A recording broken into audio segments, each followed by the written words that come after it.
Et bonjour à tous. Les Nouveaux Chemins créent de nouvelles zones queer tous les jours en compagnie d'Antoine Ravon, Marianne Chassor, Tristan Grenassia, Samuel Legendre et Géraldine Mosna-Savoie. À la réalisation de Mauvais Genre cette semaine, Nicolas Berger. À la lecture virile, Georges Kless. Avec aujourd'hui à la prise de son transversale, Juliette Delperroux.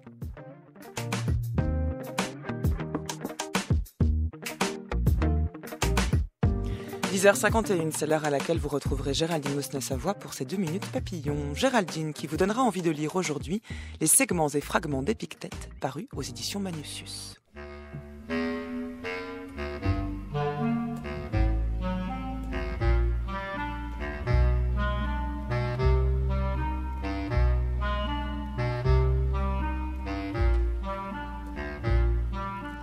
C'est parce que le sexe est aussi affaire de rôle que le terme de genre s'est déplacé du champ grammatical en direction des sciences sociales.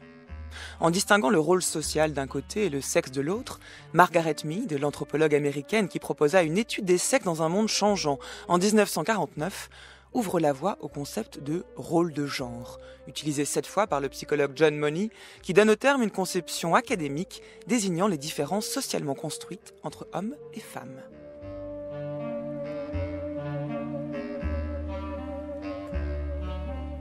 Et c'est ensuite que les ennuis arrivent.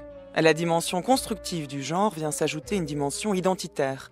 Ce glissement du rôle de genre à l'identité de genre laisse entendre que celui-ci non seulement serait un outil de classement, au sens quasi biologique du terme, une façon d'inscrire un individu dans un groupe en fonction de ses pratiques et de ses désirs, mais renverrait en plus à une substance fixe au point de pouvoir être inscrite sur la carte d'identité.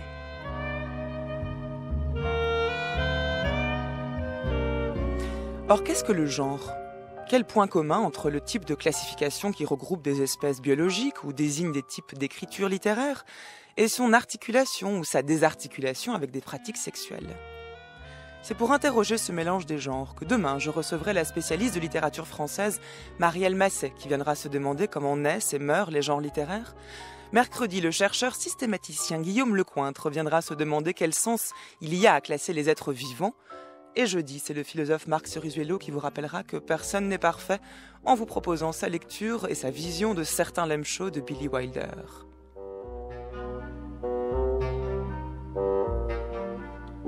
Mais aujourd'hui, pour commencer cette semaine, c'est la sociologue et maître de conférence à l'université de Lille 3, auteure de Queer Zone 1, 2 et 3, Marie-Hélène Boursier, qui vient vous transmettre l'art de la pratique queer. Bonjour à vous, Marie-Hélène Boursier. Bonjour.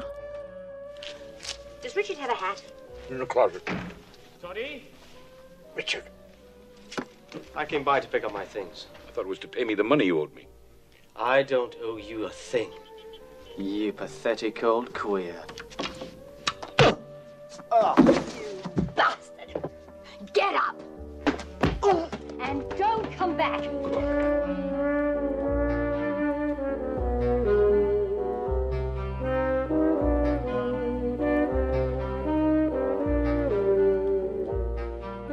Comment rendre en français, Marie-Hélène Boursier, la notion d'insulte qui est présente dans le terme queer et qui est utilisée comme telle dans l'extrait de film Victor Victoria qui vient d'ouvrir cette émission. De queer, c'est pathetic queer, s'adresse à une personne qui est certes homosexuelle dans ses pratiques et qui est insultée parce qu'ici elle n'est pas la bienvenue à l'endroit où elle se trouve. Mais aujourd'hui, quand on parle de queer, c'est plus une insulte. Alors comment on s'en sort ? Ça le reste aux États-Unis, sauf que ça a fait l'objet d'une réappropriation justement par les queers, les subcultures queer, etc. Mais justement, si on revient dans les années 50, queer, ça voulait aussi dire sale pédé, sale gouine, et c'était un repérage qui se faisait par l'inversion de genre, par la discordance qu'on pouvait repérer entre le sexe biologique, on va dire par exemple d'une femme de sexe biologique féminin, et une butch, c'est-à-dire une lesbienne qui a une attitude masculine, qui n'allait donc quelque part pas bien. Et ça, c'est hérité du discours sexologique du 19e, où on a commencé à classer, vous parliez de classement tout à l'heure, les identités sexuelles, parce qu'on dit souvent les communautaristes en France, etc. Mais enfin, qui a produit les catégories et les identités sexuelles ? C'est les sexologues du 19e, Kraft et Bing, Havelock Ellis, et qui ont fait des volumes et des volumes et des volumes et des volumes pour classer non seulement les invertis, donc les homosexuels, mais aussi les fétichistes, les sadomaso, etc., etc.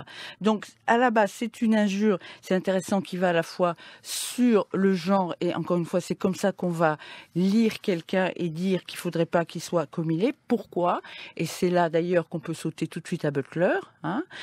C'est qu'il y a Judith Butler, qu'il y a une discordance entre sexe biologique et genre, et que dans notre culture moderne depuis le XVIIIe siècle, parce que ça n'a pas toujours été organisé comme ça avant, on pense qu'il doit y avoir une relation de cause à effet entre le sexe biologique et le genre. Le sexe biologique cause le genre, ou le genre exprime le même sexe biologique. C'est le schéma de la différence sexuelle, la fiction de la différence sexuelle qui s'installe au XVIIIe siècle avec le capitalisme et qui permet aussi de faire que les femmes, on ne les emmènera pas dans l'espace public et en politique.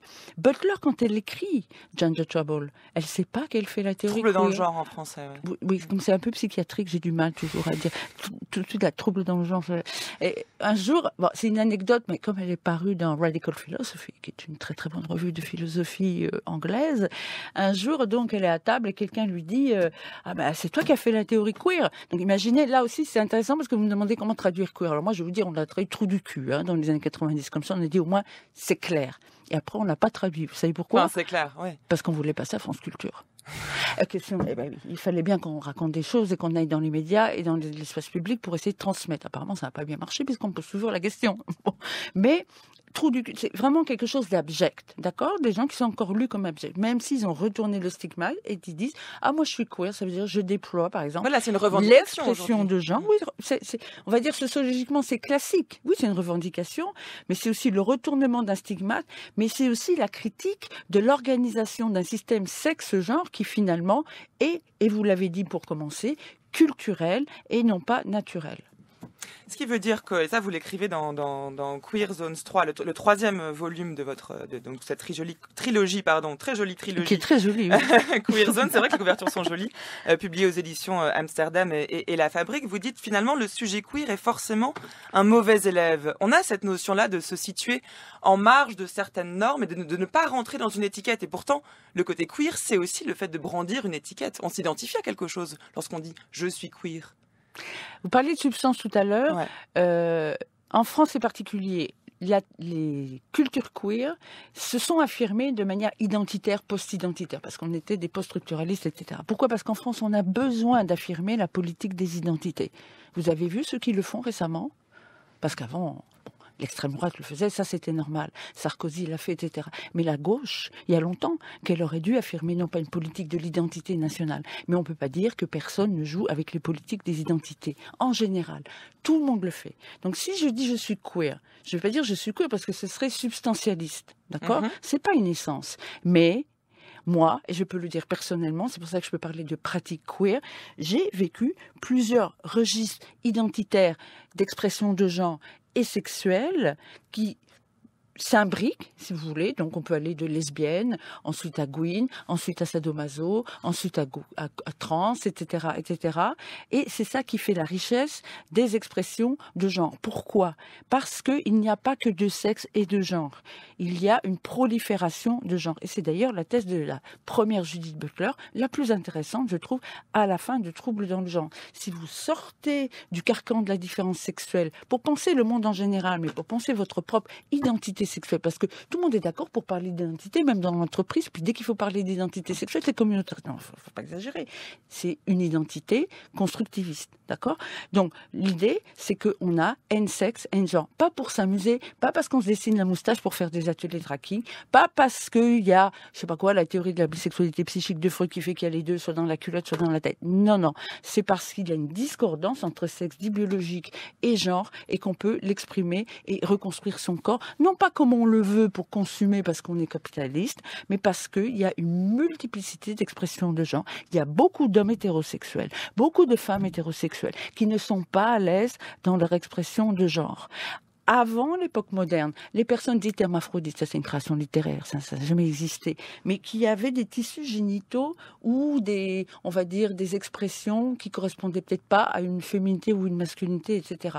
On ne les pathologisait pas. Vous parliez de Money tout à l'heure, mais John Money, ouais, c'est avec John Money que les ennuis ont commencé aussi, parce que lui, c'est le scalpel de la différence sexuelle. C'est lui qui a fait l'étape de la loi pour dire aux parents qui arrivaient, ils avaient un enfant, là, vous arrivez dans une maternité, vous avez un gamin, qu'est-ce que vous entendez? Et d'ailleurs, c'est la première assignation de genre. C'est une fille, c'est un garçon. Puis après, hop, état civil.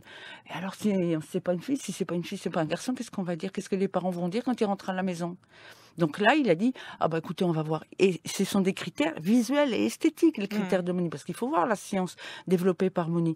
Oh, tissé génital indéterminé. Alors, gros test, hormonal, définition chromosomique, etc. Il va avoir un micro-pénis, on va lui creuser un vagin, c'est pas grave, ce sera une femme. Ah, problème! Parce que quand il y a eu 13 opérations chirurgicales, plus l'hormonothérapie, donc ça c'est la chirurgie, c'est tout le parcours de trans, hein, Oui, d'accord? ça, on va Quand y venir, à 16 ans vous arrivez et puis que finalement vous dites finalement c'est pas ça, ah peut-être que Money il aurait dû réfléchir avant à l'autodétermination de son genre. Donc, ce que permet de penser le queer, si on résume Et de déjà, faire, et de faire. et de faire, de penser, de faire. C'est vrai que j'insistais beaucoup, le queer n'est pas qu'une théorie, c'est surtout et d'abord une pratique. Si Ça on va commence ensemble. un peu par la théorie, parce que là on est en train de discuter, donc la pratique ça s'entend pas beaucoup. Donc, si on essaie de définir les termes, déjà, on désarticule le sexe et le genre. Il n'y a pas Oui. une coïncidence, Non. certainement pas naturelle entre Pas de les deux, mais relation même causale, forcément. pas de Voilà. relation d'expression. Mais aussi, on démultiplie les genres. Il n'y a pas un seul genre, il n'y a pas deux genres, il y en a sans doute plusieurs, autant que de manières d'agir et de pratiquer. Mais qui ne se réduisent pas pour autant à une expression individuelle. D'accord? C'est là que la notion d'identité qui a mauvaise presse en Voilà. France, ou de communauté, Elle n'est pas vidée ou de de son sens, au contraire. subculture, Ouais. fait les choses. Parce que vous faites rien tout seul. Vous n'avez pas net le matin quand vous dire, bah, moi je vais faire, je sais pas quoi, genderfuck. Non. C'est parce que il y a eu des cultures minoritaires qui ont été minorisées en raison de leur identité de genre, qui ont été pathologisées, qui se sont retrouvées, et pas pour faire du séparatisme, et pas pour faire du communautarisme, mais qui ont développé, bah, déjà des échanges affectivo-sexuels, une culture de bar, et une manière d'exprimer son genre différente, et aussi d'autres formes d'érotisation. Par exemple, actuellement, dans la communauté, et on va dire, là, c'est pas la communauté, dans les subcultures, on va dire, queer, vous avez des personnes trans et des personnes lesbiennes qui ont des échanges affectifs, sexuels, culturels et politiques qu'on n'aurait jamais imaginé avant. Avant, ces gens-là ne seraient pas sortis de chez eux. Un gars, FTM, donc une fille biologique qui devient un gars, d'accord? Et qui peut même être enceint. C'est qu'on n'a pas fini, hein. On n'a pas fini, c'est arrête les hormones, il peut même faire un bébé, attention, hein. Bon. Là, il est sexualisé au sens pas exotisé, il peut être érotisé par une lesbienne masculine, une lesbienne butch. Et pourquoi aussi? Parce que beaucoup de lesbiennes qui étaient féministes sont devenues des garçons, mais pas des garçons comme les autres. Donc en plus, vous avez une masculinité différente. Oui, tout ça, c'est pas la plasticité du genre au sens la poésie du genre, etc. C'est une succession de couches culturelles, subculturelles et politiques qui viennent. On ne peut pas comprendre la théorie queer, par exemple, sans le féminisme, même pour la fabrique des garçons trans actuels. C'est ça. Alors, vous avez cité son nom déjà 2 fois depuis le début de cette émission, on va l'entendre, c'est Judith Butler. C'était ici en 2005 au micro de Sylvain Bourmeau dans La Suite dans les idées. Lorsqu'on voit un homme qui se comporte comme une femme, on se dit « Ah, mais c'est un homme ». Et donc, cette prestation en tant que femme, ça nous emmène dans l'irréel. On est dans le domaine de la pure apparence, simplement. Or, que se passe-t-il si cette prestation transforme effectivement ce que nous, au final, nous entendons par masculin, par féminin?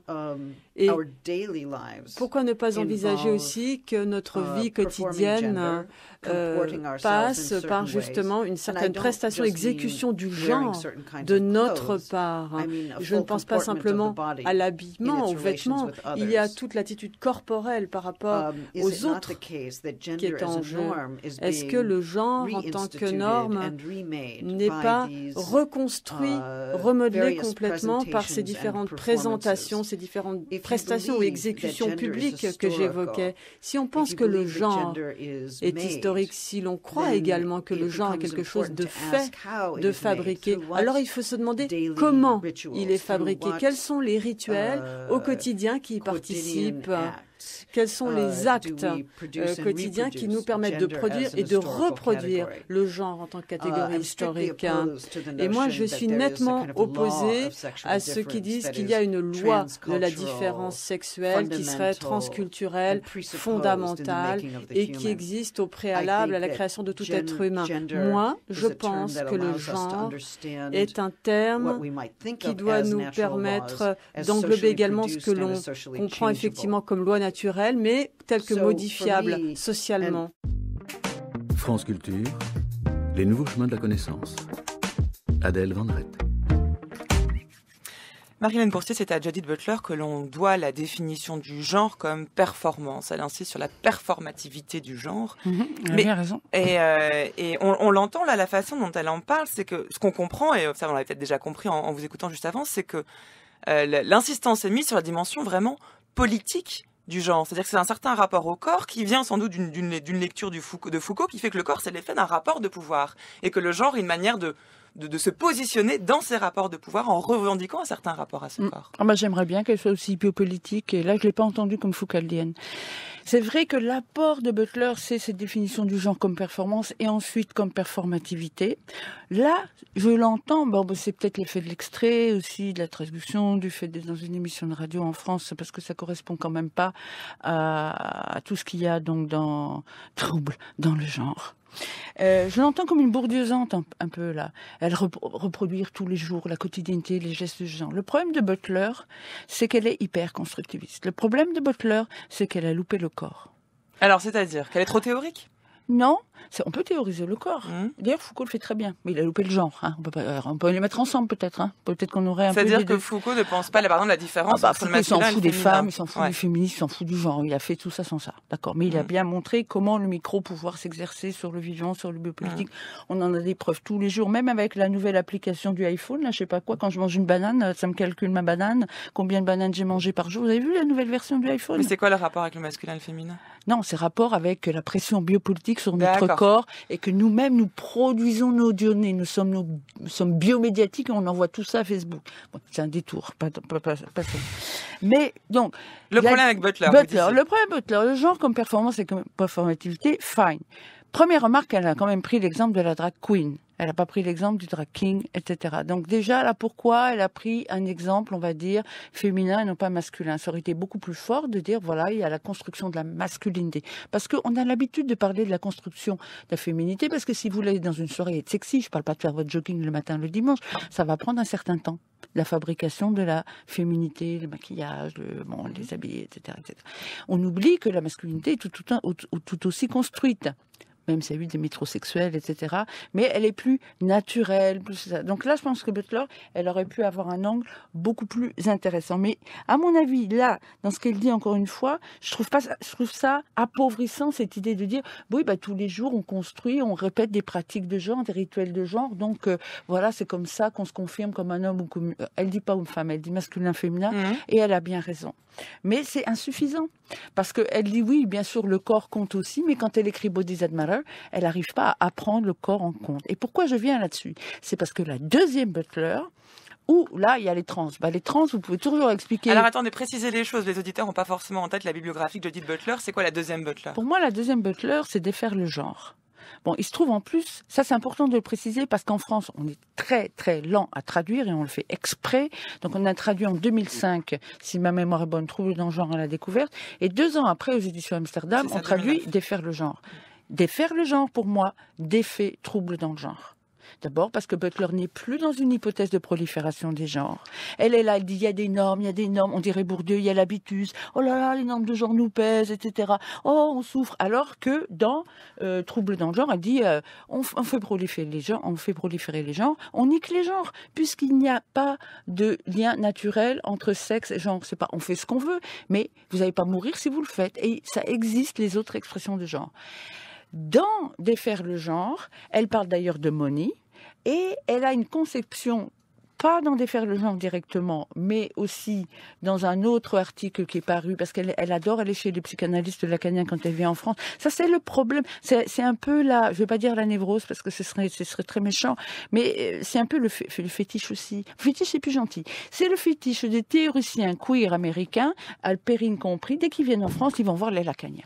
Quel est le problème ça, avec c'est pas une affaire. Lacanien, la défense de la différence sexuelle, et comment il massacre les trans, etc. Et comment il crie à la crise de la civilisation, sauf 3-4 qui sont progressistes chez eux. Vraiment, on se demande pourquoi les queers les fréquentent. Enfin, je veux dire, c'est une contradiction dans les termes. Mais ce qui est intéressant, c'est que, et ça c'est une thèse, je pense que comme Butler, justement, est trop dans la performativité, la constructivisme dans l'apparence. Elle en parle d'ailleurs. Elle n'arrive pas à penser le corps et ses transformations parce qu'on ne peut pas trop dire que le corps c'est une performance, vous voyez. C'est-à-dire que vous proposez de penser... je fais une hystérectomie par exemple parce que je veux devenir un garçon. Ah bah bonjour la performance, je ne vais pas la répéter tous les matins. Vous voyez ce que je veux dire? Ce que vous voulez dire, c'est qu'on ne peut pas réduire... parler du genre comme performance, c'est réducteur parce que ça passe sous silence le rapport au corps lui-même. Voilà, c'est décorporalisant. Et quand on voit les propos que tient maintenant Butler sur les personnes trans, on voit qu'elle a changé de paradigme, qu'elle utilise le genre, non pas comme performance, mais le genre comme mélancolie, qui est un vieux truc de 1915, inventé par Freud, parce qu'il y avait tous les mutilés je vais y arriver avec les mutilés. Tous les mutilés de guerre, les vétérans qui rentraient, etc. Et puis il n'y avait pas que les bras qu'on leur avait coupés, il leur manquait la moitié du cerveau, ils n'étaient pas bien. Donc on a dit ils sont mélancoliques, le deuil, etc. Or Butler construit sa définition de l'identité de genre des trans comme une demande impossible et comme un deuil impossible. Ça, c'est différent pour moi de la théorie queer dans son côté positif et empowering. Alors, on va vous faire plaisir, on va l'entendre tout de suite, ce texte de Butler sur la mélancolie et en bon transgenre que nous sommes, interprété par Georges Claes. Écoutez. Si pour Freud, le mélancolique demeure inconsciemment attaché ou totalement dévoué à un objet perdu, peut-on alors décrire à nouveau cette situation d'attachement de manière à permettre une lecture qui ne soit pas ainsi centrée sur le sujet et son drame intérieur? Par exemple, y a-t-il des attachements sans lesquels il n'y a pas de soi reconnaissable? Et ces attachements sont-ils orchestrés par des normes dominantes qui rendent possible la reconnaissance? Comment, par conséquent, la mélancolie fonctionne-t-elle en tant que phénomène culturel? Si le travail de la norme déréalise une vie, alors cette vie est en un sens perdue. Perdue avant d'être perdue, et ce sentiment de perte est précisément ce qui ne peut être reconnu. Si donc, dans des conditions de transphobie largement répandues, ce qui est perdu de manière répétée pour les personnes transgenres et ce qu'elles essaient de manière répétée d'obtenir est un lieu, un nom, un site de reconnaissance, alors le désir transgenre, si l'on peut parler ainsi, est lié à la possibilité de s'adresser et d'être le destinataire d'une adresse. La perte du lieu, le désir d'un lieu, est ce qui émerge dans cette scène problématique de l'adresse où le « tu » semble ne pas offrir de reconnaissance. Quand le ou la mélancolique ne s'accuse pas, il ou elle accuse le monde dans une attitude de révolte.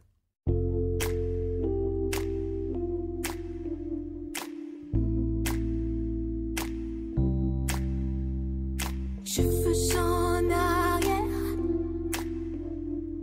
col boutonné haut. C'est moins pour l'allure que pour cacher les raflures. Suis-je laid ou beau? Le corps rien à faire, immobile fléau. Il n'y a qu'une humeur, qu'un amour et sa douleur qui marque la peau.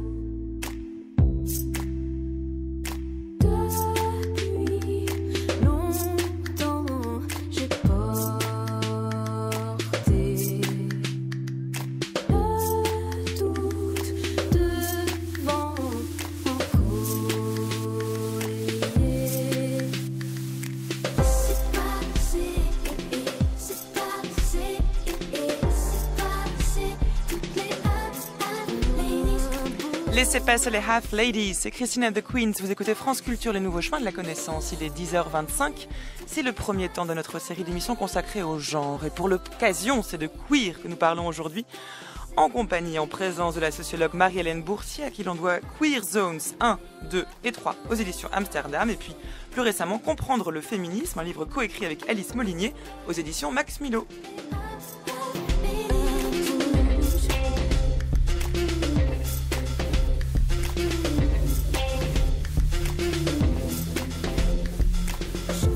En arrière, en mal d'idéaux, portant la fatigue en curieux enfant prodigue revenu trop tôt. Alors Marie-Hélène Boursier, si on revient aux critiques que vous avez adressées au travail de Butler, la seconde Butler comme vous dites, parce qu'elle va nous permettre de préciser ce qu'on entend, enfin ce que vous entendez par la théorie et aussi la pratique queer. Donc d'un côté, on vient d'entendre le texte sur la mélancolie, en effet, qui semble faire une référence directe à Freud. Donc vous allez nous redire en quel sens pour vous ça c'est un problème. Oui. Et deuxièmement, je propose qu'on y vienne juste après, la question du transgenre. Ce que vous avez dit, le problème, c'est que maintenant, elle semble identifier, concentrer sa réflexion sur la question, pas simplement du transgenre, mais du transsexuel. Là, je rebondis sur la chanson qu'on vient d'entendre, parce que le queer, c'est pas forcément les transsexuels. Ça, faut quand même bien insister là-dessus. Bien évidemment, mais évidemment. Non, mais là, j'ai écouté l'extrait, et je me disais, alors comme ça, les trans, ils ont tort d'avoir des attitudes de révolte. Non, mais ça, c'est vraiment... C'est vrai que c'est entre guillemets dans le texte en plus. Oui, mais attitude de révolte. Et alors, leur demande donc de transition, qu'elle soit d'ailleurs binaire, simple, transsexuelle ou transgenre, serait une demande impossible. Donc ça, c'est le discours lacanien de Catherine Millot, de Cordier, des protocoles français, mais qui sont les plus infects d'Europe, hein. Enfin, je veux dire les protocoles, c'est-à-dire obtenir l'autorisation pour l'hormonothérapie, des chirurgies qui sont faites, surtout pas pour qu'il y ait une sensibilité, ce serait trop bon, etc. J'en passe et des meilleurs. Donc, résultat, tout le monde va en Thaïlande si on a l'argent. Il y a une très bonne usine à chatte là-bas qui marche très bien. Hors antenne, on vous donnera l'adresse parce que c'est idiot de se faire charcuter en France. Voilà. Donc, mais ce qui est intéressant dans ce texte, vous voyez, il est, comment dire, elle oublie qu'il y a des mouvements politiques trans depuis les années 90. Qu'est-ce qui se passe en Argentine? Ça vient d'où? Qu'est-ce qui se passe aux États-Unis avec les mouvements trans? Donc, elle y était. Les années 90, c'est le moment où la théorie queer émerge. Qu'elle l'aime ou pas, le terme de queer. Donc là, elle nous donne une situation d'interlocution. On se croirait même dans un atelier, excusez-moi, dans un, comment ça s'appelle, les psys, là, c'est pas des ateliers, le divan, le truc, là, leur cabinet. Leur cabinet bien privé, voilà. C'est pour ça que ça me sort toujours de la tête, etc. Et là, elle dit, tu me reconnais, je te reconnais, on se reconnaît pas. Vous savez d'où vient cet article? Judith Butler. En tout cas, on le trouve dans Sexualité, genre et mélancolie en France. Voilà, publié en 2009. Monique David-Ménard, lacanienne, etc. Butler, elle le raconte dans le texte. Elle habite de l'autre côté de la baie à San Francisco. Vous savez, Berkeley, Oakland, c'est vachement loin de San Francisco. Là, il y a les bars et tout ça. Et elle va écouter un slam incognito. Vous imaginez à quel point elle n'est pas connue, Butler, à San Francisco. Ou alors, c'est que vraiment, elle sort jamais de chez elle. Et là, il y a une fille trans qui fait un slam.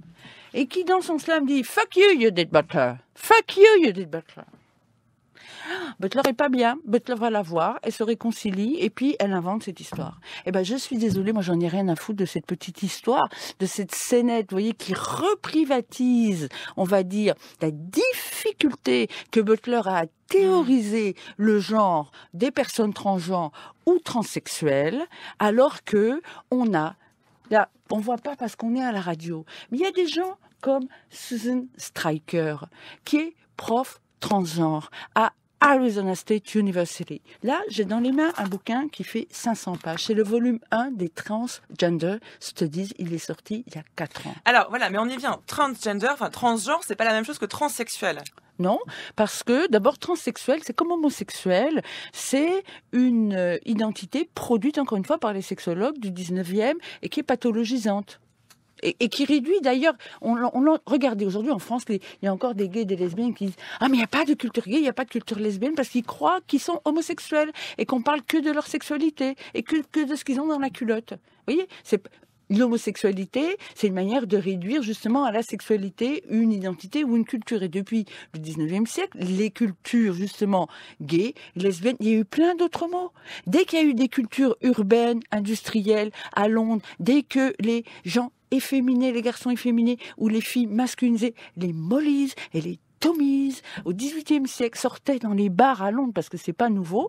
Eh bien voilà, on voyait déjà des gens qui étaient plus des homosexuels, qui n'étaient pas des homosexuels, qui n'étaient pas des transsexuels. Tout ça, c'est la terminologie médicale pathologisante, comme on pourrait faire des parallèles avec les théories racialisantes. C'est pas au même niveau, mais enfin, on a eu des tas de termes, etc., pour pathologiser, pour soigner, pour lobotomiser, etc., etc. Donc, les personnes transsexuelles, qui a inventé la transsexualité dans ces termes? C'est surtout dans les années 50. Bon, le terme existait au 19e. Mais dans les années 50, il y a des gens aux États-Unis qui commencent à créer des cliniques de réassignation de sexe. Parce qu'ils ont une demande importante de personnes qui disent, voilà, moi, donc ça c'est la terminologie 19e, moi je suis née dans le mauvais corps. Hein, donc voilà, moi je suis un homme, en fait je suis une femme. Alors, c'est-à-dire, par exemple, quelqu'un qui a un sexe masculin et qui se vit comme femme. Voilà, qui dit, voilà, moi en fait, je veux devenir une femme. Je veux un vagin, etc. Bon, d'accord. Harry Benjamin, à l'époque, est un sexologue plutôt bienveillant, mais allemand, est aux États-Unis et il va, d'ailleurs, on va créer le syndrome de Harry Benjamin, il va essayer donc d'aider aussi ces personnes trans sans les juger à passer de l'autre côté parce qu'on le voit de manière binaire. Et là, il y a les cliniques. Les cliniques, qui commencent à se développer, et c'est du fric aussi aux États-Unis, déjà à l'époque, de faire... Alors, vous remarquerez bien que Attendez, je me trompe toujours parce que c'est dans l'autre sens. Donc, de Adam, on peut faire Ève, parce qu'il suffit de retourner la bite, mais on ne peut pas faire de bite. On n'arrive pas à faire, on n'arrive pas à construire un pénis fonctionnel et qui fonctionne, etc. Mais enfin bref, bon, ça c'est un détail quand même important. Et en plus, ça coûte plus cher. Ça coûte plus cher de faire une bite. Bon, mais là, après, c'est sur la question de l'égalité ou pas entre les soi-disant genres masculins et féminins. Ça, on y reviendra après. Non, mais c'est ce que vous... Ouais. Pardon, je reviens. J'ai fait un petit détour, excuse-moi. Mais c'est la question, effectivement, du binarisme des genres. On dit des transsexuels. Vous êtes transsexuels? Ok, pas de problème, c'est pas grave. On vous met de l'autre côté. On sait le faire. On vous creuse le vagin et on vous fait l'hormonothérapie. Tout va bien se passer.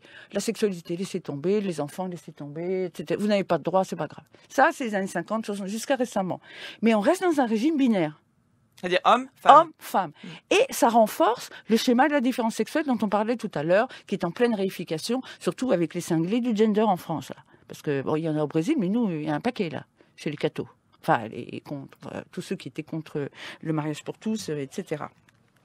Bon.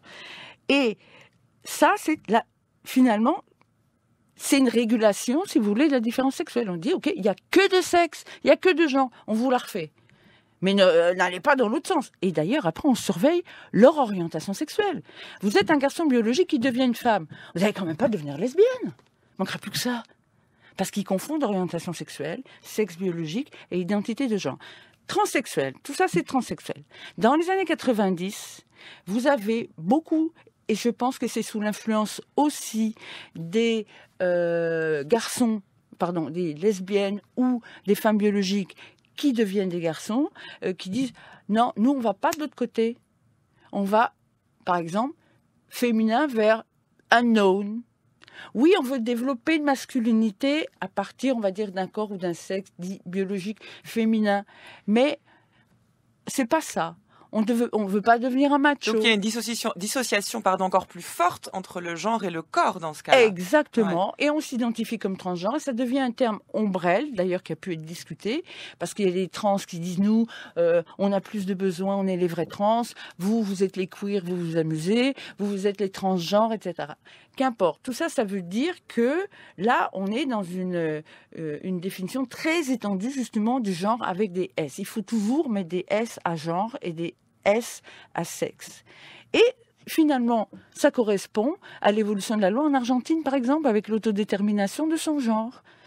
C'est pas un truc individualiste ou pour s'amuser. J'ai le droit, par exemple, je pourrais vous dire, ok, j'arrive à votre émission, voilà, il faut utiliser le prénom masculin et je m'appelle Alex.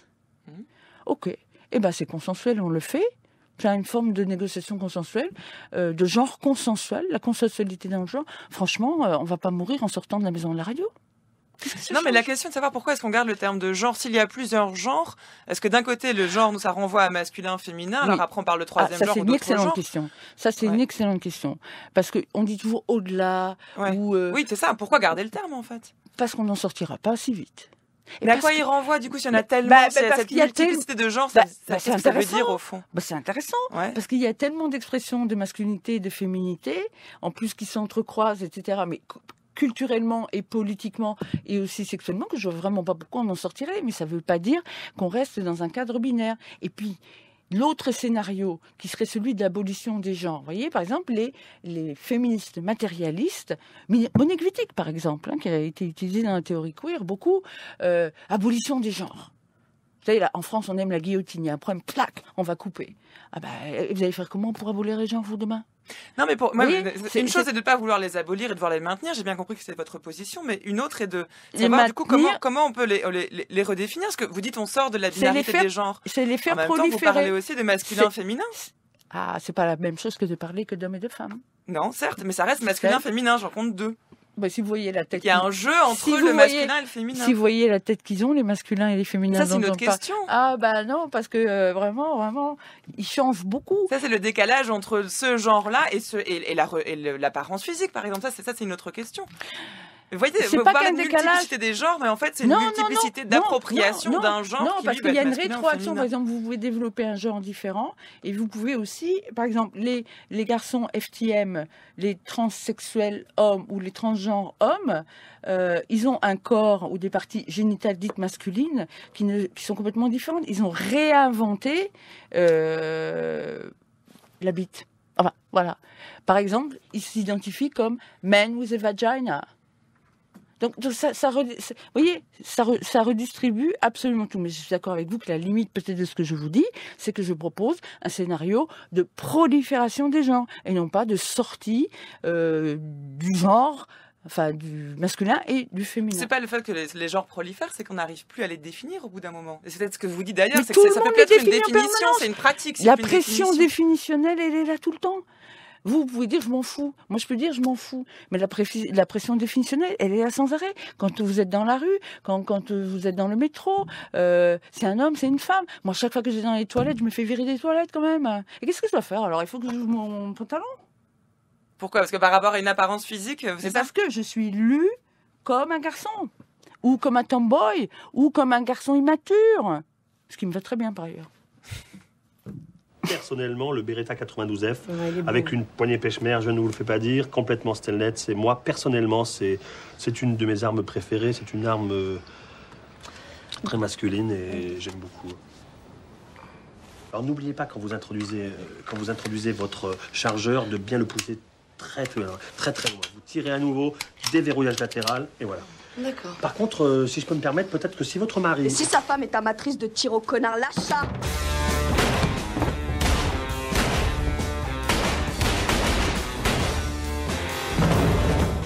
Putain, on n'a pas le sens de la formule. On n'a pas les bonnes répliques au bon moment.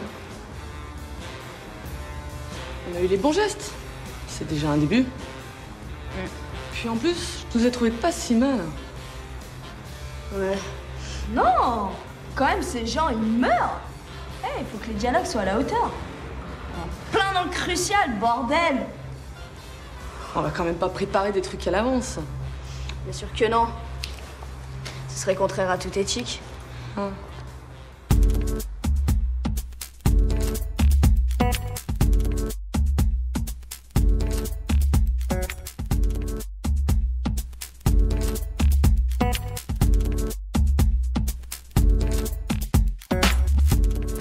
Un extrait de Baise-moi de Virginie Despentes et Coralie Trinity, c'était en 2000, Marie-Hélène Boursier, et vous faites l'éloge de ce film au début, je crois que c'est Queer Zone 1, oui, si je plus me trompe que pas. L'éloge, plus que l'éloge. Voilà, et, en disant enfin un film qui montre une certaine violence, aussi, y compris présente chez les femmes, ce qui là permet de poser la question, parce qu'on n'a pas abordé cette question-là au sein d'une pensée, d'une pratique queer, d'une forme de...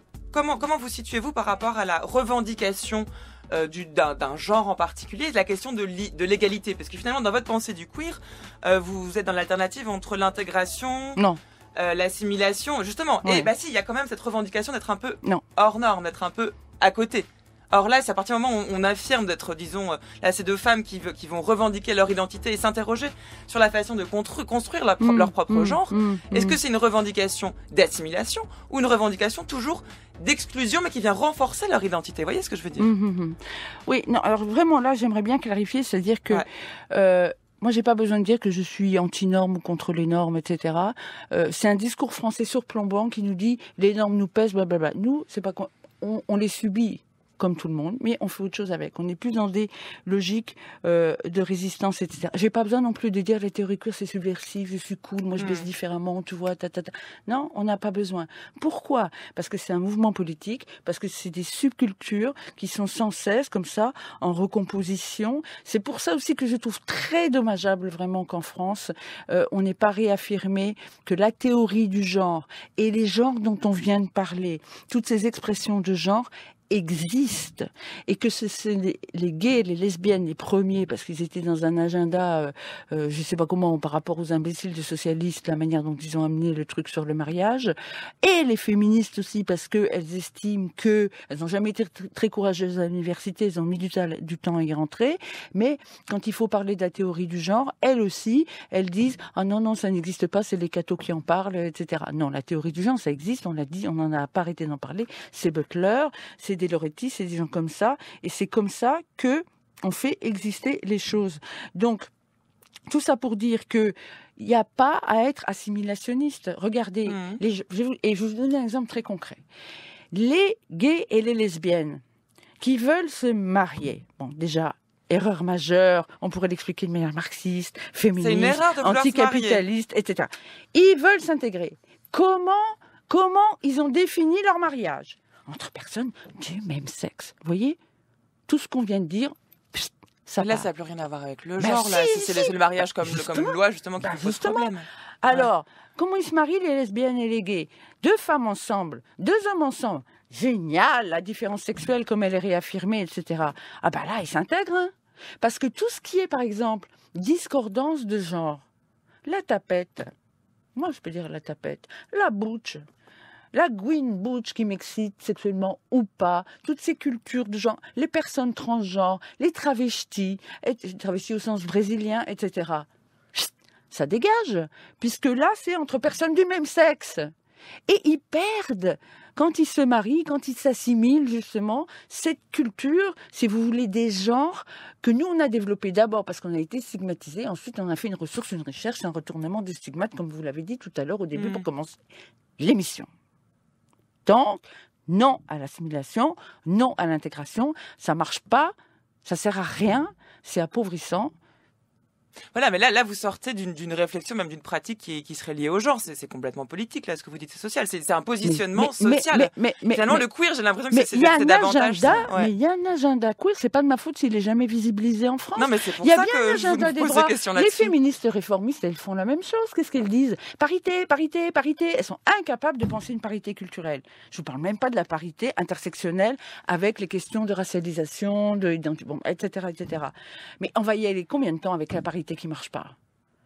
Il faut des hommes, il faut des femmes. Mais si vous passez votre temps à dire ça, il faut des hommes, il faut des femmes à l'Assemblée nationale, vous réifiez la différence sexuelle. Ça m'étonne pas, que les Gwyn et les lesbiennes et les PD de l'Assemblée nationale, qui pourraient être queer et s'habiller un peu différemment, ils sont placards à l'Assemblée nationale. Ça m'étonne pas qu'on renouvelle pas la classe politique française parce qu'elle se renouvelle aussi par les politiques sexuelles. Alors, le féminisme réformiste français institutionnel, et d'ailleurs qui répond coup de pied au cul que lui envoie Bruxelles avec le gender mainstreaming, parce que sinon la France n'aurait jamais fait la parité, eh ben non. C'est vrai que les queers, ils sont pas dans cet agenda-là. Ils sont pas dans deux sexes, deux genres, ils sont dans N-sexe, N-genre. Et par ailleurs, ils ont un agenda par rapport à la transformation sociale, à la migration, à l'intersectionnalité, à la pauvreté, à la lutte contre le néolibéralisme et au fait que toutes ces politiques féministes réformistes-là, qui datent du XVIIIe siècle, elles sont complices du néolibéralisme et de la manière dont fonctionnent les droits sexuels au niveau supranational, mais c'est ça, etc. C'est qu'en fait, c'est comme donc si c'est politique. Ouais. Évidemment que c'est politique. Mais cette politique, c'est comme si vous en appeliez une politique des droits sexuels plus que des droits humains, en fait. On n'a pas besoin des droits. Les droits, c'est ce qui nous pourrit depuis le XVIIIe. Donc c'est une politique qui ne vise pas à essayer d'établir des droits. Donc c'est-à-dire, c'est quoi ? C'est la loi du plus fort, alors dans ce cas, s'il n'y a pas de droit pour protéger chacun ? Ben non, ça c'est votre définition libérale de la démocratie du 18e et individualisme. Quelle est la vôtre ? Non, ça c'est une bonne question. La mienne, elle n'a pas besoin de passer par les droits, même si stratégiquement on peut utiliser les droits, mais qu'on ne vienne pas m'expliquer que c'est la démocratie, justement, par les droits qui fait arriver les choses. On peut faire arriver les choses, justement, par la culture. Prenons l'exemple de la discrimination. OK. Discrimination, c'est s'il n'y a pas de droit, on ne peut pas en parler. Donc on va dire, pas le droit de faire ci, pas le droit d'injurier, pas le droit de ceci. Ça ne marche pas. Si vous dites, par exemple, que la scène de la discrimination, la scène primitive, c'est l'injure, bon, vous allez au tribunal. Vous n'avez pas de fric, ça ne marche pas. Vous n'avez pas de témoin, ça ne marche pas. Vous êtes noir, vous avez injurié, vous êtes sûr de perdre, et ça ne marche pas. Et ça ne marche pas aux États-Unis, et ça ne marche pas en France. Nous, par exemple, à Lille, on a essayé de développer pendant 2 ans un master qui s'appelait Genre et interculturalité, dont le positionnement était la lutte contre les discriminations et, si possible, de manière intersectionnelle, par l'affirmation culturelle, au sens pas high culture en France, d'accord ? Au sens sociologique, au sens subculturel, au sens politique que je viens de définir. Eh bien, la fac a pété le master, alors qu'on le développait au Brésil, au Mexique, au Costa Rica, au Canada, en Angleterre et en Espagne. Pourquoi ? Parce que tout le monde fait semblant de lutter contre la discrimination avec le droit. Regardez les politiques de la diversité, c'est Randstad, etc. Le droit, il faut critiquer le droit. Il faut avoir une approche critique de l'égalité. Le terme d'égalité de droit, ça ne veut rien dire. Il y a des droits, mais d'égalité des droits, cette espèce de slogan qui était all over, qui était partout au moment du débat interminable sur le mariage pour tous en France, réfléchissons, ça ne veut rien dire. On peut lutter pour l'égalité, mais on sait, et il faudra bien l'admettre en France, qu'il faut une politique des différences pour arriver à l'égalité. C'est ça, mais peut-être que c'est une alliance des deux. Enfin, je ne veux pas essayer du tout de modérer votre position, mais si, modérez-moi.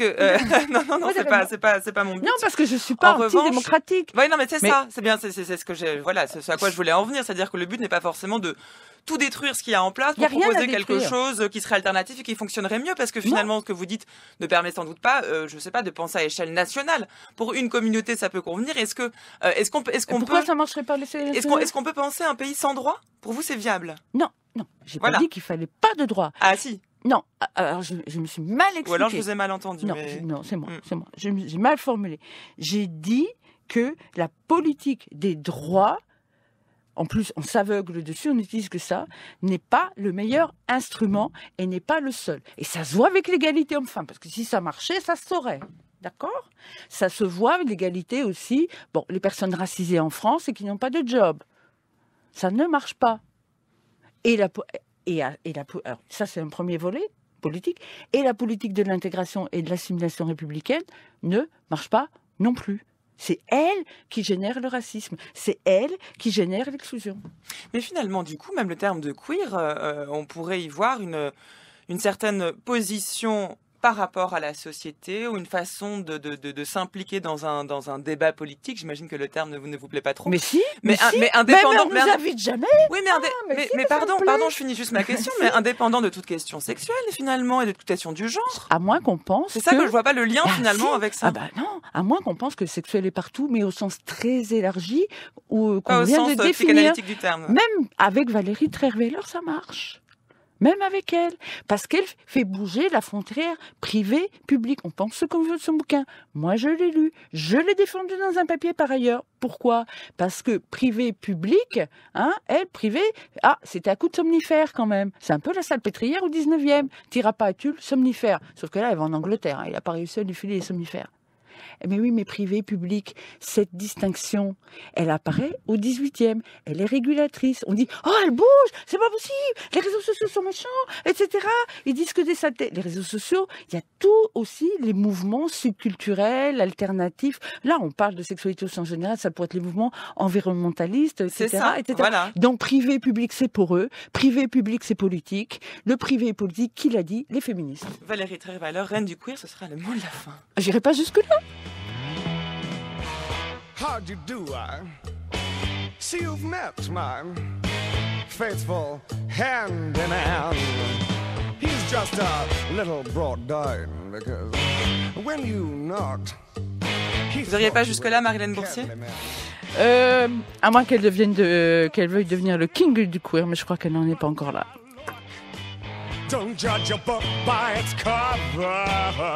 I'm not much of a man by the light of day, but By night I'm one hell of a lover. I'm just a sweet transvestite from transsexual Transylvania. Let me show you around, maybe. Un grand merci Marie-Hélène Boursier d'être venue nous parler du queer aujourd'hui pour commencer cette semaine sur le genre. Non, merci à vous pour l'invitation. Et je renvoie, on entend votre gobelet de café, attention, je renvoie les auditeurs à la lecture de vos ouvrages Queer Zone 1, 2 et 3 qu'on trouve aux éditions Amsterdam, Comprendre le féminisme, coécrit avec Alice Molinier aux éditions Max Milo, et puis Judith Butler, parce qu'on en a quand même beaucoup parlé aujourd'hui, Trouble dans le genre, qu'on trouve chez La Découverte, ainsi que Défaire le genre aux éditions Amsterdam. We don't want to be any worry. Well, you got caught with a flat world.